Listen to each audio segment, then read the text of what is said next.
Nasihat saya malam hari ini dua. Satu buat Sohibul Bait, yang kedua buat kita semua. Mudah-mudahan ada manfaatnya, amin ya rabbal.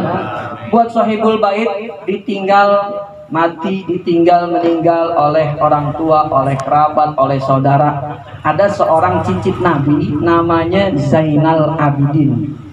Nabi punya cucu Husain, Husain punya anak Zainal Abidin. Dia pernah ditanya sama muridnya, wahai tuan guru, kaifa bimautil aba? Apa pendapat engkau kalau ada orang ditinggal mati sama ayah ibunya? Beliau menjawab, musibah azimah. Orang tua kalau meninggal dunia itu musibah yang sangat besar. Kalau guru kita Ki Abdul Hadi berarti ditinggal saudara. Itu pertanyaan yang kedua tuh. Ketika ditanya, wa kaifa bimautil ikhwan? Bagaimana kalau kematiannya saudara bukan ayah? Jawabannya tapi tetap sama, kata beliau, musibatun azimah. Orang kalau ditinggal sama bapak ibunya itu musibah yang sangat besar. Karena suksesnya kita hari ini berkat keberkahan orang tua. Bismillahirrahmanirrahim. Assalamualaikum warahmatullahi wabarakatuh. Waalaikumsalam warahmatullahi wabarakatuh. Alhamdulillah, alhamdulillahillazi ja'alal mauta rahatan lil mu'minin wa syaqawatan lil kafirin. Wa usalli wa usallim ala sayyidina Muhammadin sayyidil anbiya wal mursalin imamil muttaqin wa ala alihi wa ashabihi hurril mayamin. Summa amma ba'du, faqad qala Allah ta'ala fi kitabihil karim wa huwa asdaqul qailin. A'udzu billahi minasy syaithanir rajim. Kullu man 'alaiha fan wa yabqa wajhu rabbika dzul jalali wal ikram. Wa qala Rasulullah alaihi afdhalus shalah wa tamut taslimal mayyitu fi qabrihi illa kal gharikil mutaghawwid yantazirud du'a min ahli. Shadaqallahul azim wa shadaqa rasuluhul karim. Yang sama-sama kita hormati dan kita cintai karena Allah, orang tua kita, guru kita, tokoh masyaallah muhtaram Kiai Haji Abdul Hadi. Kita doakan mudah-mudahan beliau senantiasa diberikan kesehatan oleh Allah, kesehatan sehingga bisa terus istiqomah membimbing kita dengan ilmu dan pengalaman beliau ke jalan yang diridhai Allah Subhanahu wa taala. Amin ya rabbal alamin. Juga yang sama-sama kita hormati Al-Mukarram Ustadz Abdul Yazid, Al-Mukarram Ustadz Safruddin, Al-Mukarram Ustadz Haji Jainuddin, Ustadz Edi, juga wabil khusus keluarga besar almarhum Bapak Mar Hasan bin Haji Nikman, Pak RT, Pak RW yang mohon maaf tanpa saya sebutkan namanya satu persatu, namun tidak mengurangi sedikit pun rasa hormat dan mahabbah saya kepada jamaah semua. Bapak Ibu jamaah hadirin, jamaah takziah malam ke-7 meninggalnya almarhum Bapak Mar Hasan yang dirahmati Allah Subhanahu wa taala. Yang pertama, kita bersyukur kepada Allah Subhanahu wa taala malam ini semua tanpa terkecuali dapat doa dari para malaikat. Dengan kita duduk di sini hadir di rumah almarhum semua tanpa terkecuali dapat doa malaikat. Nabi yang sampaikan dalam sebuah hadis, man zaro akhon lillah, siapa yang datang ke rumah saudaranya sesama muslim tapi syaratnya kata Nabi lillah, niatnya hanya mengharap ridho Allah. Gak boleh ada niat dunia, gak boleh datang kemari niatnya gak enak. Oh dulu waktu keluarga saya meninggal, keluarga almarhum datang, kalau saya gak datang gak enak. Itu gak boleh. lillah, kata Nabi, niatnya hanya mengharap ridho Allah Subhanahu. Baru dapat doa malaikat 3 kita didoain, kata beliau. Yang pertama tibta, yang kedua wataba mamsyaka, dan yang terakhir watabawwa'ta minal jannati manzila. Tuh malaikat doain kita semua. Kalau malaikat doa mustajab apa enggak kira-kira? Kalau kita manusia berdoa bisa jadi mustajab, bisa jadi ditolak. Tergantung bersih apa enggak lisan kita. Semakin lisan kita bersih dari kata-kata kotor, semakin lisan kita bersih dari perbuatan dosa, mencaci, menghina, menggibah, membicarakan buruk orang lain, menuduh, maka semakin cepat lisan kita doanya diijabah. Karena doa ini ibadah lisan. Kalau lisannya bersih, jauh dari dosa, doanya mustajab. Makanya setiap kali kita doa diawali dengan istighfar. Ini lisan banyak dosa, mudah-mudahan dengan istighfar Allah ampunin dosanya. Kita doa diijabah oleh Allah Subhanahu. Nah, malaikat lisannya nggak pernah berbuat dosa, maka ketika berdoa, doanya mustajab. Alhamdulillah, ditujukan buat kita yang hadir. Yang pertama tibta, malaikat doain kita, mudah-mudahan yang hadir semuanya jadi ahlul khair, orang baik-baik ya. Wataba mamsyaka, didoain kendaraan yang kita pakai datang kemari, yang naik motor, yang naik mobil, yang jalan kaki, itu didoain sama malaikat, mudah-mudahan langkah kalian semua menjadi keberkahan. Kalau langkah kita didoain berkah sama malaikat, ntar orang ajak kita ke tempat baik, gampang melangkah. Pak, ayo ke masjid, kita sholat berjamaah, kita ikut taklim, langsung berangkat, gampang, karena langkah kita didoain berkah oleh para malaikat. Tapi kalau diajak untuk kebaikan, susah melangkah kaki kita, itu jauh dari doa malaikat kaki kita. Makanya alhamdulillah malam hari ini didoain berkah oleh para malaikat. Dan yang terakhir, yang sangat kita harapkan, ini doa yang terakhir dari malaikat buat kita semua, watabawwa'ta minal jannati manzila. Dengan kalian berkumpul di sini di rumah almarhum Bapak Marhasan, maka kami para malaikat mendoakan kalian semua kelak nanti kembali berkumpul di surganya Allah Subhanahu wa ta'ala. Amin ya rabbal alamin. Yang kedua, setelah kita bersyukur, tidak lupa kita berselawat kepada Nabi kita Muhammad sallallahu alaihi wasallam. Satu-satunya nabi yang Allah kasih lihat tentang gaib dengan matanya sendiri, yaitu Nabi Muhammad. Nabi Adam belum pernah ada ceritanya Nabi Adam dikasih lihat azab neraka. Belum pernah ada ceritanya Nabi Adam dimasukkan ke dalam surga. Surga yang dimasukkan Nabi Adam itu adalah surga ujian, surga akhirat. Belum ada orang yang boleh masuk.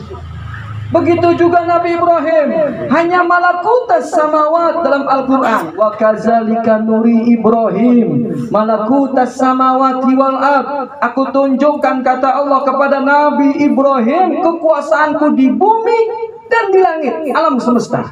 Tapi nggak ada ceritanya Nabi dan Rasul itu lihat langsung surga, lihat langsung neraka dengan mata kepalanya sendiri. Cara mereka mendapati alam gaib sam'iyat. Makanya ada bab dalam kitab Tauhid, bab sam'iyat, artinya pendengaran. Mereka hanya mendapat informasi dari Allah. Wahai nabi-nabiku yang mulia, kelak nanti akan ada surga, nikmatnya seperti ini. Nanti juga ada azab Allah berupa neraka, azabnya seperti ini. Semua cara ilmu yang Allah datangkan kepada Nabi dan Rasul berhubungan dengan alam gaib itu sam'iyat, cuma dengar saja. Hanya Nabi kita Muhammad SAW bukan cuma sam'iyat, tapi beliau juga basariyat, melihat. Bahkan beliau masuk ke surga, beliau masuk ke neraka. Tujuannya apa ya Allah? Agar Nabi Muhammad nanti di yaumil kiamah dia nggak punya rasa khawatir, dia nggak punya rasa takut, cemas dengan azab neraka, karena dia udah masuk. Yang Allah inginkan kepada Nabi Muhammad nanti di yaumil kiamah, fokus memberikan syafaat kepada umatmu ya Muhammad, karena di dunia waktu kau hidup sudah aku perkenan kau masuk ke dalam surga dan ke dalam neraka. Kita berselawat kepada beliau, mudah-mudahan dengan selawat kita malam hari ini kita bisa dekat surganya dengan beliau, amin ya rabbal alamin. Hadirin jamaah yang dirahmati Allah, malam hari ini saya niatnya silaturahim, bukan memberikan tausiah.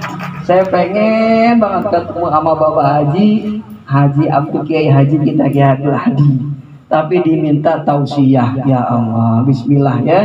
Nasihat saya malam hari ini dua, satu buat Sohibul Bait, yang kedua buat kita semua. Mudah-mudahan ada manfaatnya, amin ya rabbal. Buat Sohibul Bait, ditinggal mati, ditinggal meninggal oleh orang tua, oleh kerabat, oleh saudara. Ada seorang cicit Nabi namanya Zainal Abidin. Nabi punya cucu Husain, Husain punya anak Zainal Abidin. Dia pernah ditanya sama muridnya, wahai tuan guru, kaifa bimautil aba? Apa pendapat engkau kalau ada orang ditinggal mati sama ayah ibunya? Beliau menjawab, musibah azimah. Orang tua kalau meninggal dunia itu musibah yang sangat besar.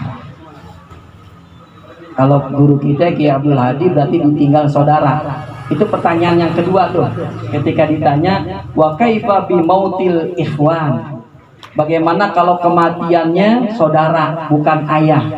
Jawabannya tapi tetap sama, kata beliau, musibatun azimah.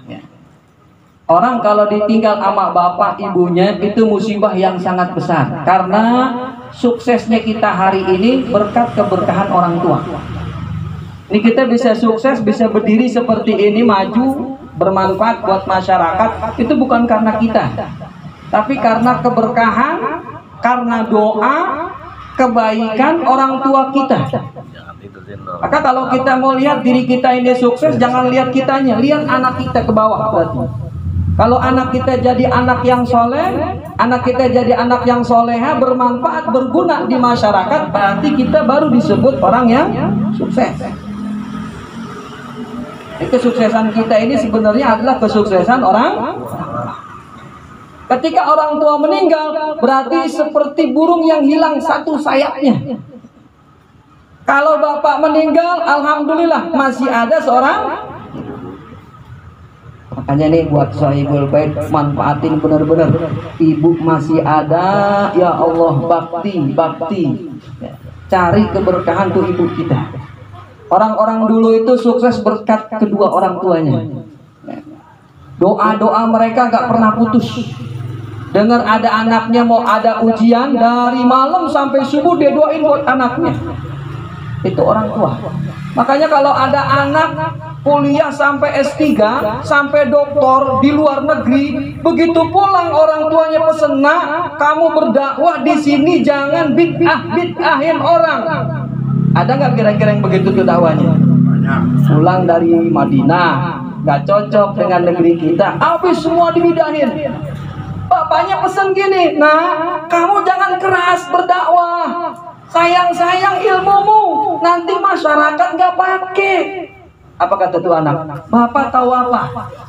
Bapak tahu apa? Saya yang belajar, saya tahu kitabnya. Oh, tuh anak durhaka, ilmunya nggak berguna. Karena dia nggak taat, nggak nurut sama orang. Percuma punya anak S1, S2, S3 kalau nggak taat sama orang. Ada sahabat Nabi datang dari Yaman, naik bukit, turun bukit, bertemu dengan Rasulullah SAW. Dia katakan, ya Rasulullah, saya mau ikut pasukan jihadmu ya Rasulullah, melawan orang kafir di perang Uhud. Nabi tanya, ahayun walidah, bapak ibumu hidup nggak kira-kira? Tuh sahabat jawab, hidup.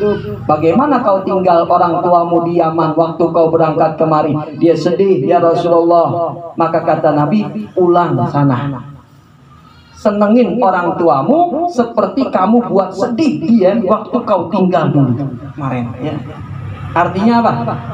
pahala bakti sama orang tua itu lebih utama daripada berjihad di jalan Allah Subhanahu. Berjihad pahalanya besar hadirin, berjihad pahalanya besar. Bahwa satu tetes darah sebelum jatuh ke bumi itu udah mencatatkan dirinya di surganya Allah Subhanahu wa taala. Pahala orang yang jihad luar biasa. Tapi di hadis ini, kalau kita bisa bakti, bisa nurut, bisa taat sama orang tua kita, jauh lebih besar daripada berjihad di jalan Allah Subhanahu wa taala. Aneh. Maka giliran nanti anak-anaknya nemenin ibunya. Hari pertama siapa, hari kedua siapa, hari ketiga siapa. Begitu anak yang soleh. Ibu kita nggak minta apa-apa. Kalau kita tanya, Mak mau dibawain apa kira-kira nih, saya mau datang ke rumah. Ibu kita jawab apa kira-kira? Nggak usah bawa apa-apaan dah. Kan kadang suka begitu ya. Dah nggak usah bawa apa-apaan, lo datang kemari bawa cucu juga gue udah seneng. Anaknya jujur banget, bener deh, nggak bawa apa-apaan adiknya.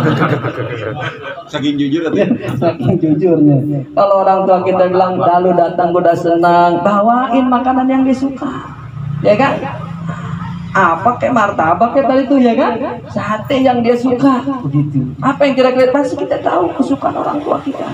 Seneng nggak pakai minta orang tua kita. Ini pesan buat sohibul bait, sohibul musibah. Dengan meninggalnya ayah, masih ada kesempatan kita bisa berbakti kepada ibu kita.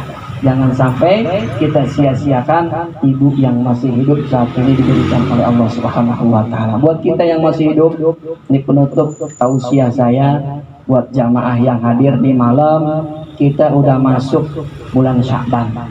Bulan Sya'ban ini termasuk bulan istimewa. Saya nggak bilang bulan mulia, saya bilang bulan istimewa. Beda bulan mulia dengan bulan istimewa. Sama kayak sahabat-sahabat Nabi.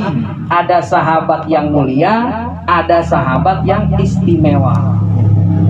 Sahabat yang mulia siapa? Abu Bakar. Nggak ada yang bisa mengalahkan kemuliaan Abu Bakar. Sebelum masuk Islam saja, Abu Bakar tuh nggak pernah bikin dosa. Itu Abu Bakar. Karena dia kalau mau bikin dosa, dia bertanya dengan pikirannya, akalnya. Kalau saya berzina dengan wanita ini, dia berandai-andai. Seandainya saya jadi bapaknya, apa rasanya? Anaknya dizinahin oleh laki-laki, dia nggak jadi. Mau mencuri, dia berandai-andai lagi. Seandainya yang dicuri itu harta saya, apa rasanya? Dia nggak jadi mencuri. Hanya Abu Bakar tuh semasa muda belum masuk Islam itu udah dijaga luar biasa dengan apa nih, kecerdasan akalnya, kesucian, kebersihan. Udah masuk Islam jauh lebih kuat lagi takarubnya kepada Allah Subhanahu wa taala. Makanya sahabat yang dibawain minum nanti di Telaga Kausar, gelasnya dicidukin sama Nabi, dikasih langsung, itu yang pertama dikasih Abu Bakar. Kalau kita, model kita mungkin nyiduk sendiri, ya kan? Udah nyiduk sendiri udah enak hadirin, ya kan? Silakan ciduk sendiri mungkin gitu, ya kan? Tapi kalau Abu Bakar dicidukin, diambil, dikasih. Ini man syariba minhu lam syarbatan lam yazma ba'daha abada. Satu tegukan gak bakalan haus selama-lamanya. Karena setelah kita Telaga Kausar, nanti ada padang mahsyar yang sangat berat. Kalau kita minum, alhamdulillah gak akan haus kata Rasulullah. Mudah-mudahan kita bisa mampir walaupun hidup sendiri. Amin ya rabbal alamin. Begitu ya. Abu Bakar mulia. Tapi ada sahabat yang istimewa. Siapa yang istimewa? Di antaranya Utsman. Utsman istimewanya itu malaikat malu sama Utsman. Malaikat gak malu sama Abu Bakar. Tapi kalau sama Utsman, malaikat malu. Kenapa kok sampai malaikat malu sama Utsman? Karena Utsman itu selalu menjaga auratnya. Selalu menjaga auratnya. Bahkan bukan hanya malaikat, Nabi Muhammad aja malu sama Utsman. Kalau lagi taklim, datang Utsman, Nabi langsung beresin bajunya, rapi. Kenapa ya Rasulullah? Utsman mau datang, begitu. Dia tuh selalu menjaga apa? Auratnya. Sampai malaikat malu dengan Utsman bin Affan, gitu. Itu kalau kita ikut thariqah, kita bersuluk, itu termasuk ada di situ cara menjaga aurat ya, dalam kondisi tidur, dalam keadaan mandi, itu dalam menutup aurat. Nanti ada tuh kegiatannya seperti itu. Ya. Sampai pada derajat seperti itu yang dilakukan oleh Utsman bin Affan. Jadi begitu juga bulan, ada bulan mulia, ada bulan istimewa. Yang mulia kita udah tahu Ramadan. Yang istimewa Sya'ban. Kadang-kadang keistimewaan Sya'ban nggak ada di Ramadan. Walaupun dia tetap mulia, dia nggak bisa dikalahin ke Ramadan. Tapi nggak ada di Ramadan, ada di Sya'ban. Makanya Sya'ban jadi istimewa. Apa salah satu keistimewaan bulan Sya'ban? Ya, amal ibadah kita diangkat oleh Allah Subhanahu wa ta'ala. Wa huwa syahrun turfa'u fihil a'mal. Kata Nabi dalam hadis, bulan Sya'ban ini bulan dilaporkannya amal ibadah tahunan. Kalau pekanan itu Senin Kemis. Kalau harian subuh sama subuh sama asar, ya. Kalau tahunan itu bulan Sya'ban. Yang terakhir dilaporin amal yang keempat. Jadi ada harian habis asar sama habis subuh, ada pekanan Senin Kemis, ada tahunan bulan Sya'ban, yang terakhir dilaporin secara keseluruhan dan penutup nanti ketika kita meninggal dunia. Jadi laporan amal itu ada nah istimewanya nih, alhamdulillah malam ini kita udah masuk bulan Sya'ban, di mana keistimewaan yang lain dari bulan Sya'ban selain dilaporkan amal kita, dosa-dosa kita diampunin Allah Subhanahu wa ta'ala, kecuali buat beberapa kelompok kata Nabi.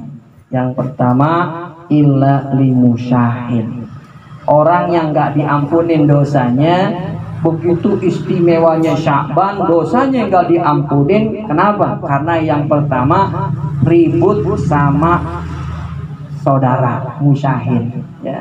Jadi kalau ada orang masih punya dendam, masih marah, masih ego dengan saudara kandungnya, bulan Sya'ban ini masih awal-awal, yuk sama-sama kita saling minta maaf.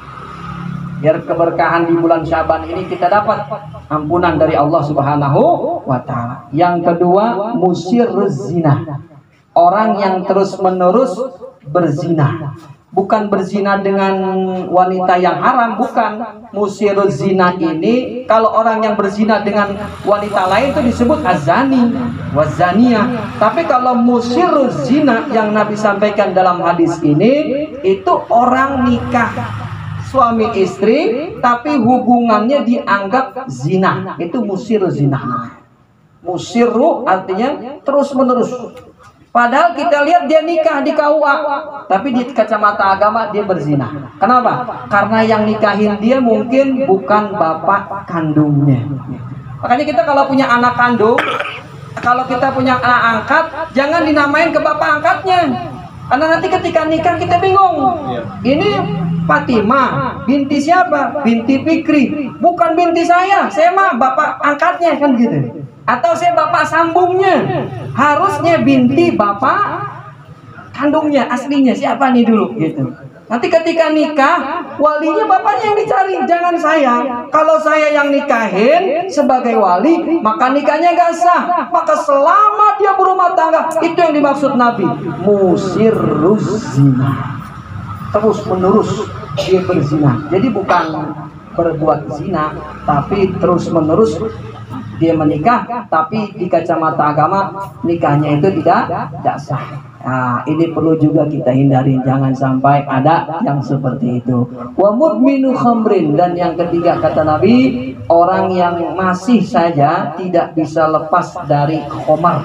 Ini juga perlu kita tinggalin. Wa aqul liwalidayhi, yang keempat durhaka sama orang tua. Maka di bulan Sya'ban kita datang ke orang tua kita cium tangannya, kita cium kakinya, mohon ridho, mohon maaf bila mana ada salah-salah kata, agar di bulan Sya'ban ini kita dapat keberkahan, keistimewaan, ampunan dari Allah Subhanahu wa ta'ala. Pas nisfu Sya'ban nanti puncaknya kita mendapatkan kebaikan yang banyak. Ramadan diberikan keselamatan kita semua, kesempatan untuk beribadah dengan amalan yang terbaik. Nah, ini saja nasihat dari saya jamaah yang berhaji Allah Subhanahu wa ta'ala. kita husnuzon, kita yakin insya Allah almarhum Bapak Ahmad Hasan malam hari ini sangat gembira, sangat senang dengan kehadiran dari doa-doa kita semua. Insya Allah ya, beliau termasuk ahlul khair.